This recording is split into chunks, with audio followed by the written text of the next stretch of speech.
모세한테 이집트에서 나가게 될 텐데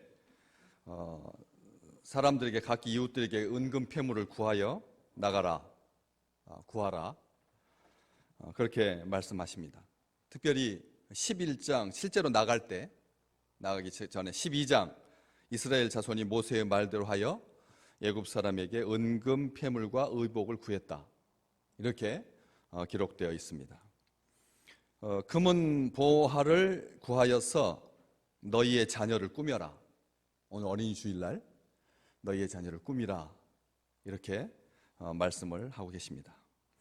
은금 패물을 구하게 하신 하나님, 말씀에 순종하여서 이스라엘 백성은 애굽 사람들에게 은금 패물과 의복을 구합니다.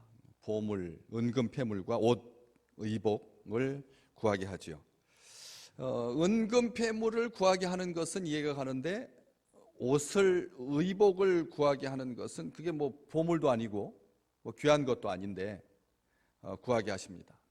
노예처럼 혹사당하면서 살 때는 이 옷이 거의 의미를 잃게 되죠. 거의 발가벗다시피 그렇게 살아가게 되는데, 이제 광야로 나가는데 광야 또한 그 특별하게 누구한테 보여줄 필요도 없고, 그리고 더워서 따로 그렇게 옷을 입을 필요가 없을 것처럼 보이는데, 기온 편차가 크기 때문에 저녁에 추우니까 덮을 정도, 겉옷 정도 있으면 되지, 평상시에 사용했던 옷 입으면 되는데, 특별한 옷을, 의복이라고 하는 게 이 정식 명칭을 부여해서 의미 있는, 가치 있는 그런 옷을 구하라고 합니다. 그래서 그 말씀대로 이스라엘 백성은 애굽 사람들에게 은금 패물과 의복을 구했고 은혜를 입어서 요구한 대로 받게 되는 것이죠. 그런데 그렇게 구하라고 하신 다음에 11장 3절 말씀해 보면 여호와께서 그 백성으로 애굽 사람의 은혜를 받게 하셨다. 여호와께서라고 하는 말을 제일 앞에다 기록하고 있습니다. 은금 패물과 의복을 구하라, 그렇게 명령하시고, 그래서 그걸 가지고 자녀를 꾸며라. 실제로 그렇게 했을 때 그 결과를 출애굽기는 하나님께서, 여호와께서 그 백성으로 애굽 사람의 은혜를 받게 하셨다. 또 12장 36절에도 여호와께서 애굽 사람들에게, 이스라엘 백성에게 은혜를 입히게 하셨다, 분명하게 말하고 있습니다. 하나님은 오래전 아브라함에게도 똑같은 말을 하신 적이 있습니다. 기억하실지 모르겠습니다. 창세기 15장 13절과 14절에 보면 여호와께서 아브라함에게 뭐라고 말씀하십니까? 너는 반드시 알아라. 네 자손이 이방에서 객이 되어서 그들을 섬기고 그들을 400년 동안 그들이 내 자손을 괴롭게 할 텐데, 그들이 섬기는 나라를 내가 징벌할지며 그 후에 너의 자손이 큰 재물을 이끌고 나오리라. 아주 오래전에 아브라함 때에 이 약속을 이스라엘 백성들에게, 아브라함에게 약속했죠. 이집트에서 종살이하고 괴로운 시절을 보내고 나올 때는 어떻게 하시겠다고요? 큰 재물, 이 하나님께서 말씀하실 때 크다라고 하는 것은 진짜 큰 것을 말하는 겁니다. 완전하게 큰 걸 말하고 엄청나고 온전한 것을 말하죠. 그렇게 큰 재물을 가지고 이끌고 나오리라 그랬습니다. 큰 재물을 이끌고 나오리라. 주어가지고 그냥 수동적으로 주는 것 따라서 나오는 것이 아니라 그 재물을 이끌고 나오리라. 당당하게 나올 거다. 주도적으로 나올 거다. 그렇게 약속하셨죠. 이스라엘 백성들은 이집트에 사는 동안 처음에는 요셉의 가족이니까 흉년을 구한 가문이니까, 이집트 사람들은 이 히브리인들, 물을 건너온 사람들, 히브리인들, 유대인들, 요셉의 가족들, 엄밀하게 말하면 야곱의 후손들 70여 명, 72명 그 후손들을 처음에는 귀하게 생각했습니다. 그런데 보니까 직업이 유목민, 목축업을 하는 자여서 바로가 좀 꺼리는, 그러니까 이집트 사람들이 천하게 여겼던 직종이거든요. 그러니까 따로 그냥 고센 땅에 모여서 살아라 하고 그렇게 약간 변방에 푸르고 많은 소출이 있는 나일강 하류 지역이긴 하지만 어쨌든 좀 대접을 하면서도 이 수도하고는 좀 떨어져 있는 외곽 지역에 따로 모여서 살게 했거든요. 그런데 시간이 흐르면서 요셉을 알지 못하는 왕들이 나오기 시작하면서 이스라엘 백성들은 어떻게 대했습니까? 이제는 막대하기 시작했습니다. 함부로 대하기 시작했습니다. 그래서 400년이 거의 다 지나갈 때쯤에는 노예와 다를 바가 없었죠. 그것도 토목공사, 그 무지막지하게 육중한 돌로, 주로 이집트의 토목공사는 모래를 이렇게 펴는 그런 작업이 아닙니다. 그 돌 하나 무게만 해도 5톤, 10톤 나가는 건데, 여러분 5톤, 10톤이면 이건 감당할 수 없는 무게입니다. 돌이 진짜 무겁거든요. 흙도 무겁지만 그걸 가지고 피라미드를 쌓는, 죽은 자를 위해서 산 사람이 죽을 정도로 고생하는 그런 일들을 감당하면서 손, 발 잘려나가는 것은 예산일이고 머리가 깨지고 그리고 피부가 벗겨지고, 여러분 그렇지 않습니까? 뭐 목장갑을 끼고 했겠습니까? 그런 도구가 없었습니다. 맨손으로 했습니다. 거칠어지고 그리고 굉장히 힘들었던, 죽을 것처럼 고생스러웠던 그런 시간들을 보냈습니다. 비참하게 살았습니다. 개, 돼지만 또 못하게 그렇게 학대받으면서 살았습니다. 그런데 하나님께서 아브라함에게 하신 약속을 잊지 않으시죠. 우리 하나님은 놀라우신 하나님입니다. 400년 지날 때까지 사람들은 그걸 기억도 못합니다. 400년 지나는 동안 사람들은 다 잊어버립니다. 실제로 눈으로 봤던, 풍년으로 온 지구촌을 구했던 그런 하나님의 사람, 하나님의 마음에 합한 사람, 요셉을 보고도 그 다음 세대, 그 다음 세대로 가면서 잊어버리는데, 하나님의 약속 사람들은 아무도 기억하지 못했지만 우리 주님은 기억하고 계셨습니다. 그래서 이스라엘 백성들이 이집트를 떠나는 날 그들이 받아야 할 삭을 한꺼번에 받게 하시는 거죠.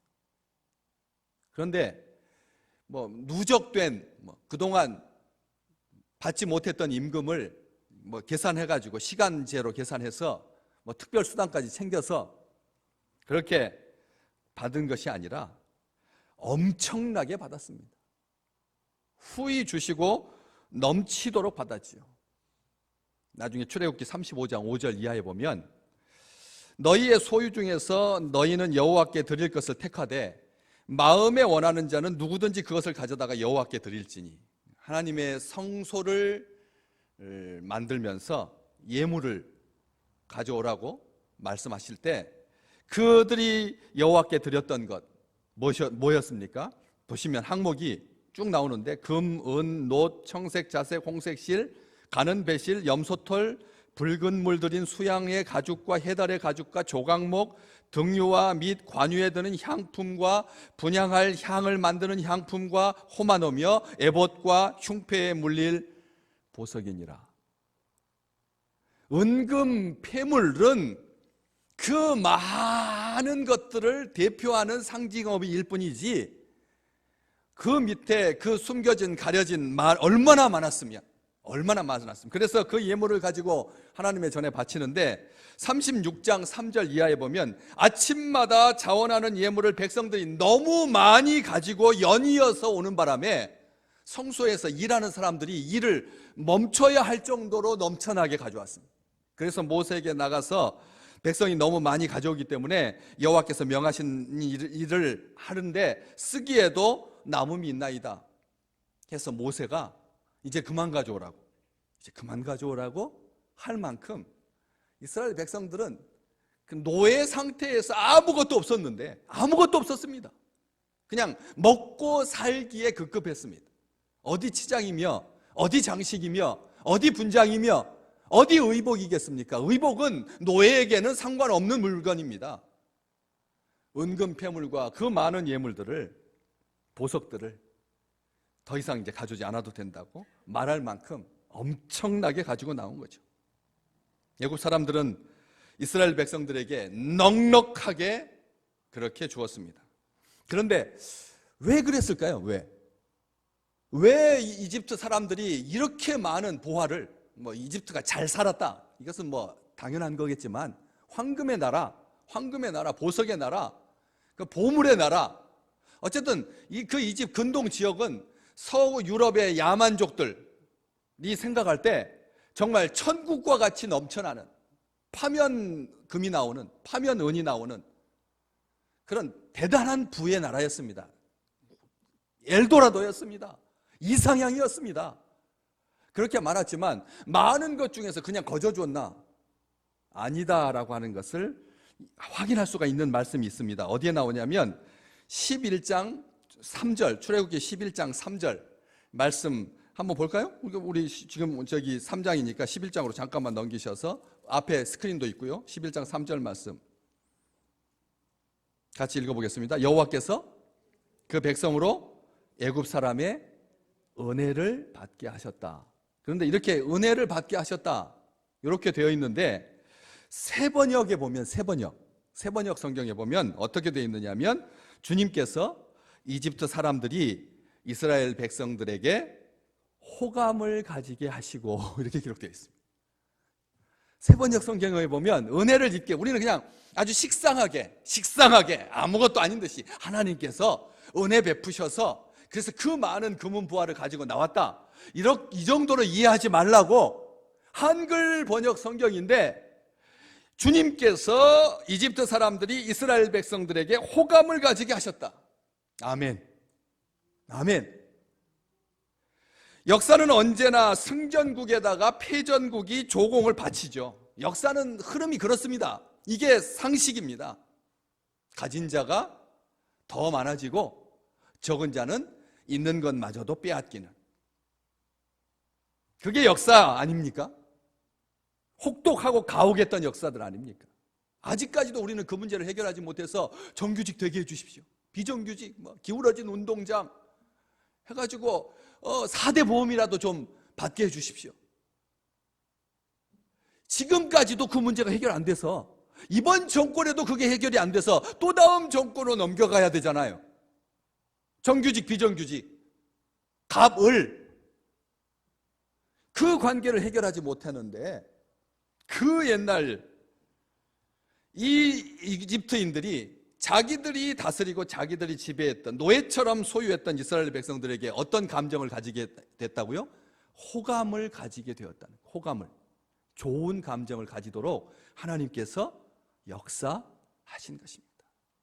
있는 자의 감정을 부드럽게 해주신 거죠. 강한 자의 감정을 하나님께서 어루만져 주신 거죠.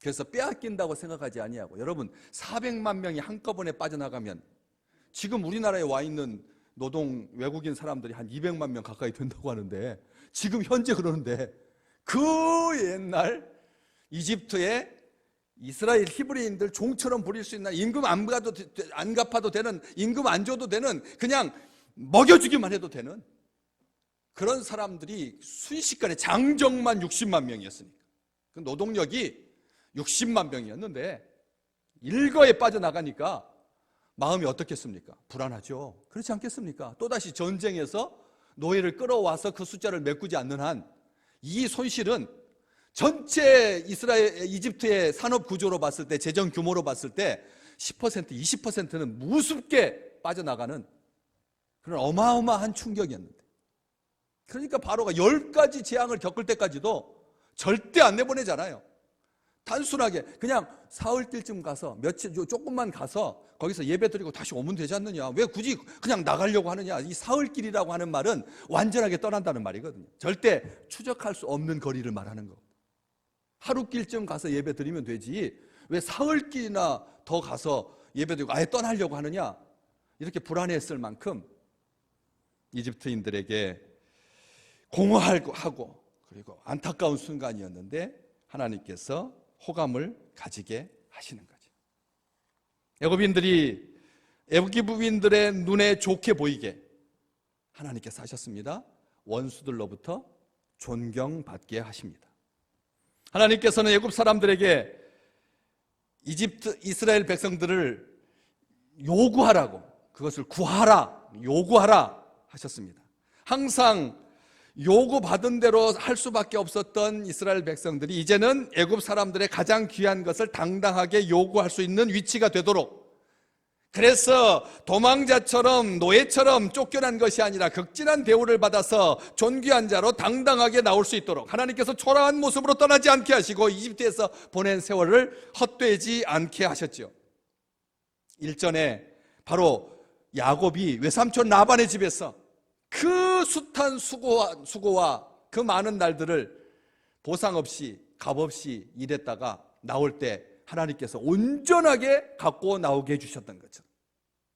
나중에 훗날 이스라엘 백성들이 포로되어서 끌려간 바벨론에서 돌아올 때도 하나님은 빼앗겼던 성전의 기물뿐만 아니라 돌아가서 쓰고도 남을 만큼의 물질을 넉넉히 챙겨서 공급하시고 그리고 그것을 가지고 나왔던 것처럼 하나님은 그 많은 물질을, 그 놀라운 보물들을 가지고 자녀를 꾸미라고 하십니다. 너희의 자녀를 꾸며라. 노예로 살면서 당하는 고통 이루 헤아릴 수 없었습니다. 처벌, 차별 물론이고 가혹한 노동, 학대, 가난, 굶주림, 질병 이루 헤아릴 수 없, 수치, 모욕, 조롱. 노예로 살면서 인권이 어디가 있습니까? 그냥 짐승처럼 산 거죠. 먹고 살기에 급급하면서 살았습니다. 게다가 사내 아이를 낳으면 어떻게 하라고요? 죽이라고요. 아들 낳으면 죽이라고요. 그런 속에서 살았는데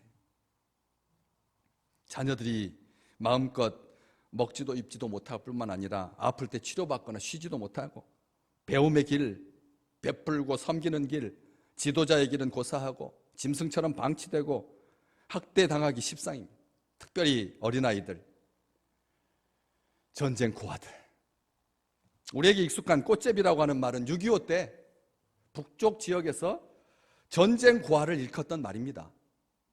북한에서 부모를 잃고 떠도는 불황아들을 꽃제비라고 불렀습니다. 러시아어로 떠돌이라고 하는 말도 꽃제비에 비슷하죠? 비슷한, 그렇게 거기서 유래했다라고 하는 말도 있습니다. 어쨌든 꽃제비가 우리에게 알려진 것은 1990년대 중후반 그때쯤인데 당시 북한은 대기근에 시달렸습니다. 심지어는 고난의 행군이라고 미화해서 고난의 행군이니까 마치 무슨 장엄하고 아주 멋진 말처럼 보이지만 굶어 죽었습니다. 사람들 수십만 명이 죽었습니다. 그때 아이들, 꽃제비들 주의 무관심과 그 대기근 먹을 것을 구하기 위해서 중국 쪽으로 국경을 넘어가서 먹을 것을 구한, 목숨을 걸고 강을 헤엄쳐 건너가야 하는, 거기 가서 하루에 500원만 줘도 중국 사람들이 시키는 대로 다 무슨 짓이든지 해야 했던 그런 아픈 아이들이죠. 꽃제비. 이름은 예쁜데 뜻은 아픈 말, 이 꽃제비입니다. 슬픈 일입니다. 생텍쥐페리는 울고 있는 아이를 그냥 지나쳐버린다면 당신의 기억 속에 그 아이는 평생 울고 있을 것이다, 이렇게 말했습니다. 오래전에 전쟁 고아뿐만 아니라 우리 사회엔 지금도 가정폭력, 아동학대, 빈곤에 시달리는 아이들이 얼마나 많은지요. 주의 무관심과 복지의 사각지대에서 울고 있는 우리 아이들, 내 아이들이, 내 자녀만 내 자녀가 아니라 그런 아이들이 얼마나 많은지 모릅니다. 하나님은 아버지이십니다. 우리 하나님은 고아의 아버지이시고 우리의 아버지십니다. 은금 폐물과 의복을 구하여 자녀를 꾸며라. 어른들이 고생하고 그래서 자유를 쟁취하고 독립을 쟁취해서 그렇게 풀리는 것은, 그것은 축복이지만 그러나 자녀가 풀리지 않으면, 자녀가 벗고 있으면, 자녀가 줄이고 있으면, 자녀가 아프면 그것은 온전한 기쁨일 수 없듯이 우리 하나님은 그렇게 자녀를 꾸미라고 하십니다. 그래서 유대인들은 안식일이 시작되는 금요일 저녁 가장 멋진 옷을 입고 식탁에 모여 앉아서 자녀들과 함께 맛있는 음식을 먹습니다. 그리고 그 맛있는 음식을 먹으면서 먹기만 하는 것이 아닙니다. 출애굽기 35장 3절 말씀, 스크린에 출애굽기 35장 3절 말씀. 안식일에는 뭐 하지 말라고요? 너희의 모든 처소에서 불도 피우지 마라. 불을 피우지 말라고 하지 아니하고 불도 피우지 마라, 그렇게 말씀하십니다. 이 말씀을 유대인들은 어떻게 해석하냐면 화내지 말라고 해석합니다. 화내지 마라. 우리가 화낼 때 뭐같이 화낸다고 하죠? 불같이 화낸다고 하잖아요. 화내지 말라고 하는 뜻으로 해석합니다. 그래서 안식일에는 어떤 일이 있어도 자녀를 꾸짖지 않습니다. 꾸짖지 않습니다. 화내지 않습니다. 감정의 노예가 되어서 자녀들이 빈정상하게 하지 않는다는 거죠. 창세기 18장에 보면 아브라함의 집에 3명의 천사가 찾아와서 아브라함의 부인 사라에게 1년 뒤에 아들이 있을 거다, 그렇게 알려줍니다. 장막문에서 그 말을 듣고 있던 사라가 속으로 내가 노쇠하였고 내 주인도 늙었으니 내게 어찌 낙이 있으리요 라고 하면서 웃습니다. 그때 하나님께서 아브라함에게 뭐라고 말씀하십니까? 13절, 사라가 왜 웃으며 이르기를 내가 늙었으니 어떻게 아들을 낳으리요 하느냐. 사라가 했던 말 가운데서 내 주인도 늙었으니, 아브라함도 늙었으니라고 하는 말을 빼고 하나님이 그 말은 뺍니다. 그러고 사라가 웃으면서 이르기를 내가 늙었으니 어떻게 아들을 낳으리. 사라는 내 주인도 늙었고 나도 늙었는데 어떻게 아들을 낳으리요, 그렇게 말했는데 하나님은 아브라함이 늙었다는 말을 뺀다는 거예요. 왜요? 왜 그랬을까요? 왜 그렇게 말했을까요? 아브라함의 자존심 상하지 않게 하려. 아브라함이 사라에게 화낼 만한 말을 빼신 것입니다. 우리 하나님 어떠십니까? 대단하시죠? 엄청나십니다. 유대인들은 그래서 하나님께서도 평화를 위해서 진실을 변경하셨음을 기억하고 가족들과 대화할 때 화내지 않으려고, 평화를 지키려고 노력한다는 거예요. 사랑하는 성도 여러분, 우리 믿음의 식구들 멀쩡하게 나와서 예배 드리고 계시는데 가정에서 말 한마디 나갈 때마다 화살되어서 돌아온, 접시가 날아가고 뭐 이런 것은 떠나서 도대체 말이 안 통하는 그런 가족들이 얼마나 많은지 모릅니다. 저는 유대인들을 이렇게 대할 때마다 이야, 참 진짜 멋진 민족이다. 어떻게 하나님께서 평화를 위해서 진실을 변경하셨다라고 하는 것을 기억하고, 그래서 가족들과 대화할 때 평화를 지키기 위해서 노력한다니.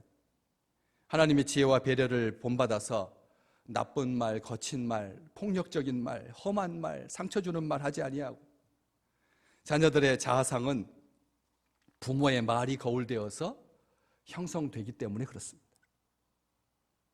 그래서 유대인들은 자녀들과 함께 맛있게 먹으면서 대화하고, 그리고 후식을 나눕니다. 이 후식, 자녀를 칭찬하고 격려하고, 그래서 이 후식을 먹어서 세계적인 디저트는 대부분 유대인들에게 의해서 만들어집니다. 던킨 도너츠, 허쉬 초콜릿, 하겐다즈, 베스킨 라빈스 31. 이 지상에 존재하는 모든 디저트의 총화 아닙니까? 최고의 디저트죠. 그게 어디서 나왔습니까? 달콤한 후식 덕분에 기분이 좋은 아이는 부모의 칭찬을 들으며 더욱 자존감이 높아지고 가족과 함께 하는 식사를 유쾌한 시간으로 받아들입니다. 밥상머리에서 맨날 주눅 드는 것이 아니라, 쥐어박는 것이 아니라, 왜 그랬어? 뭐 이렇게 따지는 것이 아니라, 그래서 가족을 사랑하게 돼요. 그렇게 자녀를 꾸미라는 것이죠. 그냥 옷만 입히라는 게 아니라 먹을 것만 주라는 것이 아니라 자존감을 높여주고 격려하고 자녀들을 애굽의 보화로 치장하고 그래서 당당하게 걸어나가라. 이 모습은 전쟁에서 이긴 사람들의 모습이죠. 개선 행진하는 모습입니다. 하나님께 물질의 복을 당당하게 구하십시오. 은혜를 덧입게 하실 것입니다. 이스라엘 백성들은 출애굽한 후에 나중에 하나님께서 성막을 세우게 하시고 거룩한 제사기구와 제사장의 옷을 제작하실 때 이집트에서 받아 가지고 나온 것들 중에서 구별하여 여호와께 예물을 드렸습니다. 출애굽기 35장 21절 마음이 감동된 모든 자와 자원하는 모든 자가 와서 회막을 짓기 위하여 그 속에서 쓸 모든 것을 위하여 거룩한 옷을 위하여 예물을 가져다가 여호와께 드렸다. 그렇게 기록되어 있습니다. 자녀를 꾸미는 그 옷이 나중에 누구 옷이 됐다고요?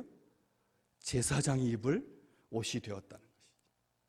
우리 자녀들을 존귀하게 여기면 우리 자녀들이 제사장이 입을 옷을 예비하는, 다시 말하면 예배하는 자가 되게 될 것이라는 거죠.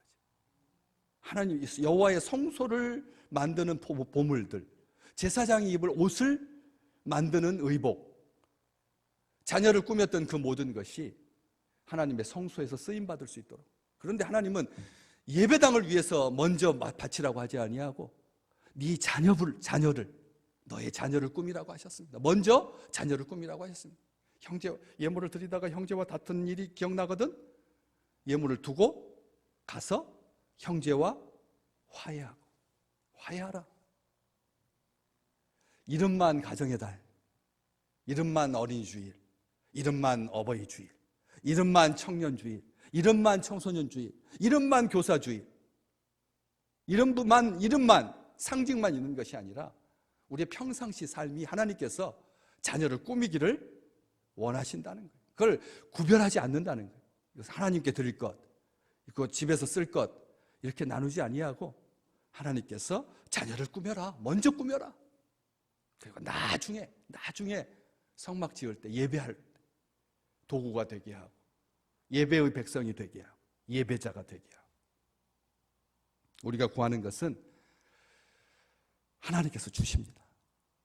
하나님께서 우리와 우리의 자녀 손들에게 복 주시고 복 주셔서 하나님 나라를 위해서 풍성히 쓰고도 남게 주실 줄로 믿습니다. 넘치게 하실 것입니다. 처음은 미약하나 나중은 심히 창대하게 하시고 하나님의 영광이 그 위에 머물러 있게 하시고 좋은 친구 만나게 하시고 좋은 선생님 만나게 하시고 좋은 목사님 만나게 하시고 건강으로 지키시고 믿음을 견고하게 하시고 모든 일에 선하고 좋은 것으로 더하실 줄로 믿습니다.